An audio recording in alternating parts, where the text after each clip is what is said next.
जय हिंद। एक बार फिर से आप सभी का बहुत बहुत स्वागत करता हूं दोस्तों। इस वीडियो में हम एनटीपीसी में पूछे जाने वाले रीजनिंग के वो क्वेश्चन लेकर आए हूं जो मोस्टली पेपर में पूछे जा रहे हैं। तो बिना देर किए इस वीडियो को शुरू करते हैं। तो पहला क्वेश्चन है हमारे पास कि जो दी गई आकृति है, क्वेश्चन आकृति, वो इन आकृतियों में से किस में है। तो देखो, ऐसी आकृति हमें इन चारों में से ढूंढना है, तो किस में है। इसमें तो हमें बिल्कुल भी दिखाई नहीं दे रही है, तो ये हमारा आंसर नहीं हो सकता है, ये भी नहीं होगा।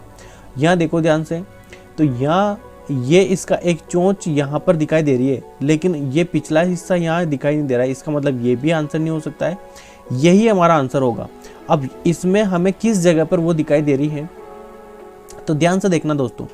यहाँ पर अगर हम इस सीधी रेखा को देखें, ये हमारा आंसर क्यों नहीं हो सकता है डी, क्योंकि ये होना चाहिए सीधा और इसमें सीधा नहीं है, तो इसलिए हमारा डी आंसर नहीं हो सकता। और सी में इस जगह देखो ध्यान से कि यहाँ से शुरू हुआ है ये, और फिर ये ऊपर गया है, फिर नीचे आया है, और इसी प्रकार से नीचे देखो, ये इस प्रकार से ये हमें यहाँ ये आकृति हमें दिखाई दे रही है। इसका मतलब ये हुआ कि सी ही हमारा एक्चुअल आंसर होगा। लेते हैं अगला प्रश्न। ध्यान से देखो और इसे पढ़ो ध्यान से कि उस शब्द को ज्ञात कीजिए जिसे फोटोसिंथेटिक शब्द से प्रयुक्त अक्षरों से नहीं बनाया जा सकता है। तो ध्यान से देखना, यहाँ पर एस है, ई है, सब कुछ यहाँ दिखाई दे रहा है, यानी कि ये शब्द बनाया जा सकता है। उसी प्रकार से एसेंट को भी बनाया जा सकता है, टी भी है इसमें, यानी कि इसको बनाया जा सकता है। COTTON कॉटन, यानी कि यहाँ टी है, यहाँ टी है, ओ भी है और सी भी है, तो यानी कि ये भी बनाया जा सकता है। लेकिन इसमें ध्यान से देखो, PRONE प्रोन, यानी कि यहाँ आर है और हमारे क्वेश्चन में आर नहीं है इस शब्द में। इसका मतलब ये हुआ कि सी नहीं बनाया जा सकता है, और हमें ढूंढना भी यही था कि कौन सा नहीं बनाया जा सकता है, अतः हमारा आंसर सी हो जाएगा। दोस्तों, आपको अच्छे से समझ में आ चुका होगा। लेते हैं अगला प्रश्न। देखो, अगले क्वेश्चन में हमें दिया है कि जो आकृति हमें दे रखी है उसमें उस अंक को ज्ञात कीजिए जो सिर्फ एक ही आकृति में मौजूद है। एक आकृति में ध्यान से देखना दोस्तों, 3 यहाँ दोनों आकृतियों में मौजूद है। उसी प्रकार से 4, 1, 6, 2 और 7 ये सभी 2-2 या 3-3 आकृतियों में मौजूद है। लेकिन सिंगल 5 ही हमें एक ऐसा दिखाई दे रहा है जो सिर्फ और सिर्फ एक रेक्टेंगल के अंदर है, यानी कि हमारा आंसर हो जाएगा सी, जो 5 है। लेते हैं अगला प्रश्न। ध्यान से देखो दोस्तों, इसमें क्या कह रहा है कि इस बॉक्स के अंदर क्या आएगा, यानी कि इन ABCD में से कौन सी आकृति आएगी। इसका इमेज, मिरर इमेज इस जगह पर है, तो इसका मिरर इमेज इस जगह होना चाहिए, यानी कि ये यहाँ से लाइन खींचेगा तो ऊपर जाना चाहिए ये लाइन, अब ऊपर जाना चाहिए, यानी कि देखो, और उसके जस्ट बाद यहाँ से शुरू होना चाहिए, तो यहाँ से शुरू होना चाहिए, मतलब ये तो नहीं है, ये तो हो ही नहीं सकता, ये भी नहीं हो सकता, ये भी नहीं हो सकता, तो यही हमारा आंसर है। दोस्तों, आपको अच्छे से समझ में आ चुका होगा। लेते हैं अगला प्रश्न। देखो, बड़ा ही इंपॉर्टेंट प्रश्न है कि इस प्रश्नवाचक चिन्ह की जगह पर क्या आएगा। ध्यान से देखना दोस्तों, ऐसे प्रश्नों को सोल्व करने के लिए हमें या तो क्लॉकवाइज चलना होता है या फिर एंटी क्लॉकवाइज ढूंढना होता है, या जोड़ना है या फिर गुणा करना है, कुछ भी करके हमें इस प्रश्नवाचक चिन्ह की जगह क्या आएगा वो हमें फाइंड करना है। तो देखो ध्यान से क्या हो रहा है कि अगर मैं इसमें 4 जोड़ दूं, इसमें 4 जोड़ दूं तो मुझे नेक्स्ट टर्म मिल जाएगा, यानी कि 13 मिल रहा है। फिर उसके बाद देखो ध्यान से, इसको 4 जोड़ने पर मुझे मिला, यानी कि अगर मैं फिर से 4 जोड़ूं तो मुझे 17 मिलेगा, जो कि हमारा तो आंसर में 22 है, यानी कि यहाँ 17 नहीं है, इसका मतलब 4 नहीं जोड़ सकता हूँ। तो 22 लाने के लिए मुझे क्या करना पड़ेगा, यहाँ पर मुझे 9 अगर जोड़ूं, तो 9 अगर जोड़ूंगा तो मुझे 22 मिल जाएगा। अब देखो, इसमें कुछ संबंध दिखाई दिया है क्या, कि देखो 9 में अगर 4 जोड़ें तो मुझे 13 मिल रहा है। उसी प्रकार से 13 में मैं 9 जोड़ रहा हूँ तो मुझे 22 मिल रहा है। इसका मतलब ये हुआ कि इन दोनों को आपस में जोड़ा तब जाके 22 मिला। तो क्या अगर 22 और 13 को आपस में जोड़ दें तो अगला पद मिल सकता है क्या। 3 और 2 5, 5 से शुरू होने वाला, तो हमारे आंसर में एक भी नहीं है, ऑप्शन में एक भी नहीं है। इसका मतलब ये हुआ कि ये लॉजिक तो यहाँ नहीं लग रहा है, इसका मतलब कुछ और ही लॉजिक है। ध्यान से देखना दोस्तों, ध्यान से देखो इस 4 को और 9 को, इससे हमें कुछ पता लग रहा है कि ये 2 का स्क्वायर है। उसी प्रकार से इससे ये पता लग रहा है कि ये 3 का स्क्वायर है।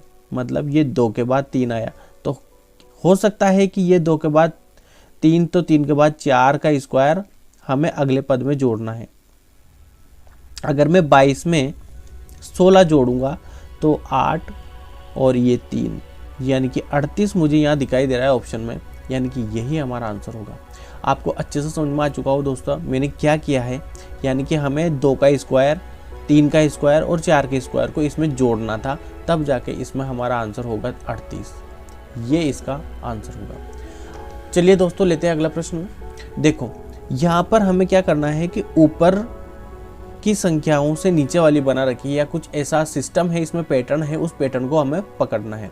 तो ध्यान से देखो दोस्तों क्या है, 9 25, यानी कि सीधा सीधा हमें दिखाई दे रहा है कि ये 1 का स्क्वायर हुआ होगा, ये 3 का स्क्वायर है, ये 5 का स्क्वायर है। 1 3 5 ये प्राइम नंबर है, अभाज्य संख्या है। उसी प्रकार से देखो ये 2 का स्क्वायर है, ये 4 का स्क्वायर है, ये 6 का स्क्वायर है। तो यहाँ क्या जुड़ रहा है, यहाँ 1 जुड़ा है, यहाँ 2 जुड़ा है तब 3 मिला, फिर 2 जुड़ा है तो 5 मिला। उसी प्रकार से देखो यहाँ 2 में 2 जुड़ा है तो 4, फिर 2 जुड़ा है तो 6 मिला। उसी प्रकार से यहाँ देखना है दोस्तों 3 का स्क्वायर, 5 का स्क्वायर। अब हमें क्या करना है, 2 के बाद 3 के बाद हमें 2 जोड़ना है, 5 मिलेगा, 5 में 2 जोड़ेंगे तो 7 मिलेगा, और 7 का स्क्वायर करेंगे तो हमें 49 मिल जाएगा। बहुत आसान था, इसमें ज़्यादा दिक्कत नहीं थी किसी को। लेते हैं अगला प्रश्न। देखो ध्यान से, ऐसे प्रश्नों को सोल्व करने के लिए दोस्तों हमें क्या करना पड़ता है कि या तो हमें इधर से चलना होता है, या फिर हमें ऊपर से नीचे की ओर उतरना होता है। तो देखो कैसे करेंगे। अगर हमें ऊपर से नीचे उतरे तो ऊपर से नीचे क्या कर रखा है इसने, ध्यान से देखो 5 और 3 8 और 4 12, 12 पंजे 60, 5 गुणा कर रखा है। उसी प्रकार से देखो 7 5 12, 12 और 4 16, 16 पंजे 80, यानी कि ये तो मैच नहीं कर रहा। तो इसका मतलब ये हुआ, अगर इनको आपस में गुणा करके देखें तो 5 3 15 और 15 चौक 60, 15 चौक 60, यानी कि हमारा आंसर यहाँ मैच कर रहा है कुछ कुछ। लेकिन वैसे अगर यहाँ लॉजिक फिट करें तो क्या यहाँ पर भी हो रहा है कि नहीं हो रहा है। 7 पंजे 35, और 35 को अगर मैं 4 से गुणा करूँगा तो 4 से गुणा करूँगा तो मुझे 140 मिल रहा है। इसका मतलब ये हुआ कि ये सभी संख्याएं आपस में गुणा हो रही है। तो देखो ध्यान से, अगर हमें इस संख्या को लाना है तो इन दोनों को आपस में गुणा करना होगा, और जो आएगा उसको हमें इस संख्या से गुणा करना होगा, तब जाके हमें छिन्न में प्राप्त होगा। तो अगर हमें छिन्न में प्राप्त होगा तो क्यों ना अगर हम 16 का भाग दे दे तो हमें वो संख्या मिल जाएगी, यानी कि 4 चौक 16, 16 का अगर यहाँ भाग देंगे तो 16 छंग छिन्न में, यानी कि इस जगह पर हमें 6 मिलेगा, और 6 हमारा ऑप्शन नंबर बी में दे रखा है, यानी कि यही हमारा आंसर होगा। दोस्तों आपको अच्छे से समझ में आ चुका होगा। लेते हैं अगला प्रश्न। देखो अगले प्रश्न में हमें दिया है कि सोनू के इकलौते मामा, देखो सोनू के इकलौते मामा के इकलौते पुत्र का पुत्र, ये सोनू है, कोई सोनू है, उसके इकलौते मामा, उसका कोई सोनू है, उसके इकलौते पुत्र, ये सोनू है इसका मामा, और इसका इकलौता पुत्र, यानी कि इसका ये नीचे आएगा, इसका इकलौता पुत्र ये रहा, ये इसका मामा हो गया सोनू का, इसका इकलौता सन ये रहा। अब फिर क्या कह रहा है, सोनू की माँ के भाई, यानी कि यहाँ सोनू होगा और इसकी माँ ये है, यानी कि इसकी माँ यहाँ है, तो ये नेगेटिव ये पॉजिटिव, यानी कि नेगेटिव फीमेल। तो यानी कि इसकी माँ और इसका इकलौता भाई यही हुआ। भाई के पुत्र से किस प्रकार संबंधित है, यानी कि भाई के पुत्र से, इसके पुत्र से ये किस प्रकार संबंधित है, यानी कि इसके क्या लगा, ये इसका पिता लगा, तो इसका आंसर होगा हमारा पिता। दोस्तों समझ में आ चुका होगा। लेते हैं अगला प्रश्न। देखो अगले प्रश्न में हमें दिया है कथन और निष्कर्ष का है, कैसे करेंगे ध्यान से देखना।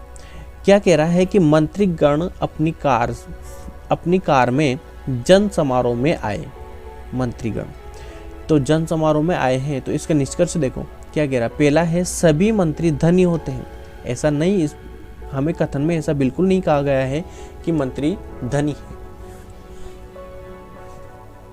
अगला प्रश्न, अगला देखो, मंत्रियों के पास कार है, तो मंत्रियों के पास कार है तभी तो वो कार से आए, ये तो बिल्कुल सही है।